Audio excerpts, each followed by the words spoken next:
Kuya, 2018 San Miguel, Death 5 era eh. Di ba? Tama? sobra, oo. Yun yung puro kayo champion. Oo, talagang kahit nasa gilid ka lang, nasa likod nga lang ako. Sige pare, tuloy. Maganda yung samahan, solid. May bonus. Yeah, sobra. Hindi naman, siyempre, may konting biyaya. Yun, nakapag-ipon ng konti, tapos yun nga, dumalo kami dito. Yung asawa ko, sa Ateneo siya nagtatrabaho noon at that time. Nagtanong out of nowhere yung tito niya, gusto niyo ba rito? Ganun, ganyan.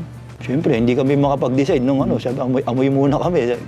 Nung nandun kami sa, siyempre, laging tinatanong, dito na kayo, di ba? Ganun naman ng mga tito-tita natin. Dito na kayo, maganda yan sa mga bagong pamilya, ganyan.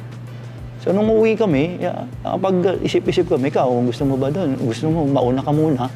Susunod ako kasi medyo nasa PBA pa ako noon eh. Saka, di ba, sabi ko, malakas pa yung team, sabi ko ganyan. Ano ba yun? Lumilimit na yung offer, tinapos mo yung Wala kontrata na, or na ako tingin noon, mo? reserve, angat. Okay. Pero kumbaga sa 50 na line-up, pang 16 ka eh. Pag may na-injured.